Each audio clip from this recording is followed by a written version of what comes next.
Hello and welcome to Arnie's Short Stories. I hope you enjoy this story. I'm going to try and upload a new story each day. The Riddle of the Cracked Chalice. The air in the Landon Estate's grand ballroom shimmered with celebration. Crystal chandeliers cast golden light over tables adorned with roses and silk, where guests in elegant attire toasted the union of Sophia Landon and James Harrington. Sophia, radiant in her ivory gown, was the only daughter of Edward Langdon, a titan of industry whose empire dominated the city's commerce. James, dashing and poised, hailed from the Harrington family, another pillar of wealth and influence.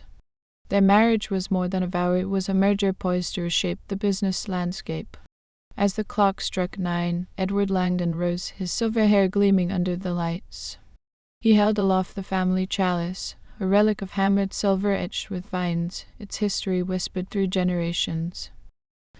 To Sophia and James he declared, voice booming with pride. He tipped it toward his lips. Then crack. A sound like a gunshot split the air. The chalice shattered in his hands, wine splashing across his tuxedo. Shards clinked onto the table, and from within the wreckage a tiny scroll unfurled, its edges curling like a secret too long confined. S gasped. Sophia clutched James's arm, her eyes wide. Edward stared at the broken pieces, dumbfounded. Someone snatched the scroll and read aloud in a trembling voice, "Beware the serpent in your midst, for they seek to shatter your joy." The room buzzed with panic. Who would dare sabotage such a moment? Amid the chaos, a young woman stepped forward, Holly Arnold, barely 22, with sharp hazel eyes that missed nothing. A friend of Sophia's since their school days, Holly was no ordinary guest. She was a detective, her mind a labyrinth of logic and intuition, already renowned for unraveling mysteries others deemed unsolvable.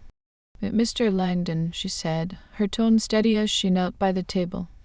Edward nodded, still clutching a fragment of the chalice. Holly examined the pieces with deft fingers. The break was too clean, the edges too precise. She tilted a shard toward the light, revealing a faint seam, a hidden compartment. "This isn't your heirloom." A murmur rippled through the crowd. Edward's face darkened. A fake, but the real chalice was in the display case this morning. Then someone switched it. And this message, it's either a warning or a taunt. Either way, there's a plot here. She scanned the room, her mind cataloging suspects. There was MS, Victoria, the wedding planner, whose meticulous nature bordered on obsession. Tom, the best man, had been fidgeting all night, his jaw tight. Mark, Sophia's ex-boyfriend, had crashed the event, his presence a storm cloud over the festivities. Mr. Giovanni, the caterer, darted between tables, his hands never still. Annalena, Sophia's younger sister, watched from a corner, her cold demeanor masking something Holly couldn't yet name. The investigation begins. Holly started with MS, Victoria, who stood near the floral arch, wringing her hands. "Tell me about the chalice," Holly said. "Who handled it today? It was in the display case until I brought it out for the toast." MS, Victoria replied. I didn't notice anything odd." Holly noted the tremor in her voice. "Nervousness? Guilt?" She moved on to Tom, who leaned against a pillar, sipping champagne. "A rough night, aha." He glared at her. "What's that supposed to mean? I didn't touch the damn thing. You've been on edge." Tom snorted. "Sophia's fine. James is my best friend." Next, she found Mark lurking near the bar, his tie askew. "I just wanted to see her," he slurred. "It didn't mean no harm?" Holly asked, stepping closer. "Then where were you when the chalice broke?" "Getting a drink," he snapped. A lie, perhaps, but too sloppy to be calculated.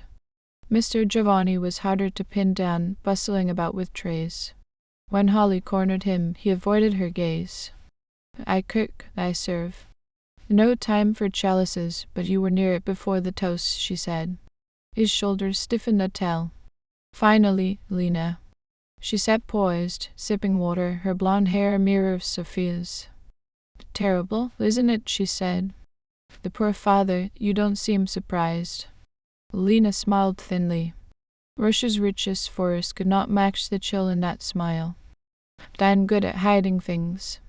Holly's thoughts churned. The fake chalice, the message, the timing, it all pointed to a deliberate act. But why? To ruin the wedding? To steal something? She needed more. Then the lights flickered and died. Darkness swallowed the ballroom. Shouts erupted, glass shattered somewhere, and Holly's pulse quickened. When the lights blazed back on seconds later, the display case stood empty. The real chalice was gone. Damn it. The blackout was no coincidence, it was a heist. The cracked chalice had been a diversion. She raced to Ms. Victoria's office, where she'd seen a floor plan earlier. Rifling through papers, she found it a blueprint of the mansion, marking a hidden compartment behind the library's bookshelf. Could the thief have stashed the chalice there? In the library, she located the shelf, her fingers tracing its edge until a panel swung open. The compartment was empty, but a faint whiff of garlic lingered. Garlic? Mr. Giovanni's dishes had reeked of it. Holly followed the scent, her steps silent on the carpet. It led her to a storage room near the kitchen. There, amid crates of linens, stood Mr. Giovanni, the real chalice glinting in his hands as he tried to conceal it. Holly asked, blocking the door. He froze, sweat beading on his brow. I didn't mean, save it. Under her unrelenting stare, he cracked. Blackwood. The businessman he wanted, the wedding stopped, the alliance would ruin him. I swapped the chalice, planted the message to scare them off, but it broke too soon. Holly pressed. My chance to grab the real one. It's worth a fortune. Security hauled Mr. Giovanni away, the chalice safe in Holly's hands. But one question nagged her. The message stone didn't match his crude plan. It felt protective. She confronted Ms. Victoria again. The planner's eyes darted, then fell. And I knew. Overheard him on the phone days ago. Blackwood threatened my family if I didn't help. I couldn't stop him, so I hid the note in the fake chalice. Holly softened. You tried to warn them. With the saboteur caught and the chalice returned, the wedding resumed. Sophia and James exchanged vows under a canopy of stars, their love unshaken. Guests cheered, and Holly stood back, a quiet smile on her lips. The riddle was solved, the serpent amassed, and her brilliant mind had once again turned chaos into clarity. Thank you for listening. I hope you enjoyed this story. Please don't forget to like, and even better, like and subscribe. Thank you very much, and I hope you have had a great day.